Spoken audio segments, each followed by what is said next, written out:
Every year, every NFL player has expectations, no matter if they are an all-world talent like Patrick Mahomes or a player who might not make the roster. Some of the players in today's video have had large expectations placed on them, while others in this video will have high expectations heading into this year. The players in today's video either need to step up to their expectations fans have placed, or play up to the large contract they've signed. But before we get started, make sure to like the video and subscribe to the channel, as all support is very much appreciated. Now let's begin. The first player who needs to step up in 2020 is Rams quarterback Jared Goff. Jared is under the live up or play up to his contract part of the video, as he signed a 4-year $134 million extension in September of 2019. At the time, this made sense for the Rams to do, as he was coming off of a 4,600-yard season in which he threw 32 touchdowns and, more importantly, led the Rams to a Super Bowl appearance. In the past 2 seasons leading up to the extension, the Rams were 24-7 when Goff started, and he looked to be a franchise quarterback after an 0-7 rookie season. However, once he signed the extension, he went from throwing 32 touchdowns to 12 picks to 22 touchdowns to 16 interceptions. Goff, as of at this point in time, looks like a typical player who signs an extension and doesn't live up to it. And because of this, he needs to step up in 2020 and play up to the contract the Rams gave him.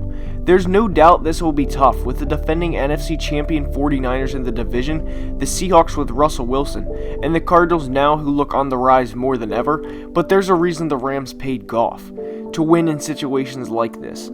The next player who needs to step up in 2020 is Vikings cornerback Mike Hughes. Since Mike Hughes' debut, his career hasn't exactly went the best. Unfortunately, he tore his ACL in 2018, and that is out of his control, don't get me wrong, but he is a former first-round pick and needs to step up in 2020. With the departures of corners Xavier Rhodes, Trey Waynes, and Mackenzie Alexander, it's now Hughes' time in the Twin Cities. The Vikings will more than likely draft a corner in the first round of the 2020 draft to pair with Hughes and Holton Hill, but it's now time for Hughes to play a full 16 games and be a starter for a full 16 games. Xavier and Trey Waynes were starters the past few years, and with both of them leaving, it's now Mike's time.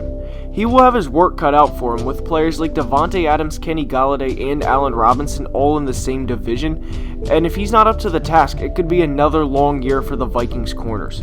The next player who needs to step up in 2020 is Panthers receiver Curtis Samuel. Curtis Samuel, in his final year at Ohio State, had over 1,600 total yards and 15 touchdowns and was a do-it-all playmaker.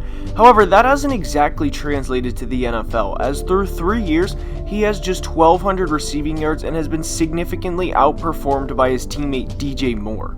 The Panthers have a new quarterback this year in Teddy Bridgewater, and they are returning star player Christian McCaffrey as well. Samuel will need to make the most out of his opportunities in a contract year in Carolina for not only the Panthers, but for other teams who may want his services in the future. Because Samuel is a gadget player and can be seen as a running back receiver hybrid type player, teams will want to sign him if he can produce in 2020. He is young, as he entered the NFL at just 21, so he will be 25, and hypothetically, if he signs a 3-year or 4-year contract, he could hit the market again at 27 or 28.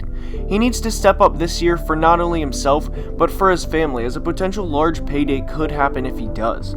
The next player who needs to step up in 2020 is Jags running back Leonard Fournette. This may be a bit of a surprise, but Fournette needs to step up for a few reasons. The Jags are just 2 seasons off of an AFC Championship game appearance, and Gardner Minshew looked solid as a rookie. He went 6-6 as a starter, and he threw 21 touchdowns to just 6 picks.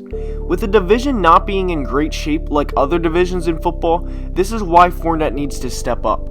The Titans as of now are a 1-year wonder, and that's not to say they can't get back to the playoffs or can't win the AFC South, especially with DeAndre Hopkins out of the division now, but Ryan Tannehill had his best year of his career in 2019. To expect them and him to repeat that and to get back to the AFC Championship game is a little much. So if Fournette steps up and has a phenomenal contract year, it's not out of the question that the Jags can win the division and maybe even a playoff game as well. Fournette could get paid, and then we would see how his career and how the Jags go from there. But Fournette needs to step up to get paid and to help out his young quarterback's progression. The next player who needs to step up in 2020 is Falcons corner Isaiah Oliver. Isaiah Oliver was a second-round pick in 2018 for the Falcons, and they recently lost starting corner Desmond Trufant to free agency. Oliver is in line to start, and to say he has his work cut out for him heading into this season would be an understatement. He will have 6 games this year against Michael Thomas, Chris Godwin, Mike Evans, and DJ Moore. Those players are insanely good, and his division has the best receivers in football without a doubt. Oliver will need to step up if the Falcons have any chance of competing this year against Tom Brady's Bucks and Drew's Saints.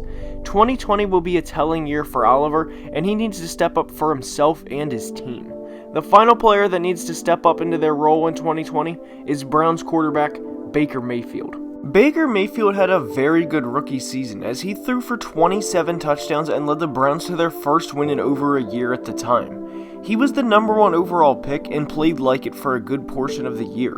Don't get me wrong, he had bad moments as well, but he had a lot of good, and reason for Browns fans to be excited for 2019. Unfortunately, 2019 came and went, and Baker threw for less touchdowns and more interceptions in 2019 than he did in his rookie season. He threw nearly as many interceptions as he did touchdowns, and his completion percentage went down by over 4%. 4% doesn't seem like a lot, but he was the 31st most accurate passer in the NFL in 2019, ranking only above Josh Allen. With Odell Beckham, Jarvis Landry, David Njoku, Nick Chubb, and Austin Hooper all on the offense with him, the pressure is on Baker now more than ever. It also doesn't help that Lamar Jackson was taken in the same class behind him, and he already has a league MVP to his name. Baker needs to step up and get back to the player he was in his rookie year and beyond that if he wants to make Cleveland his long-term home and not end up like just another Browns quarterback. That's all I have for today's video. I hope you enjoyed, and if you did, please like the video and subscribe to the channel. Also, you want to listen to this part. If you've missed it the past few videos, there will be giveaways football related in the near future, so you won't want to miss that. Follow me on Twitter at Football Analysis and stay safe during the quarantine, and I'll see you next time. Have a great day.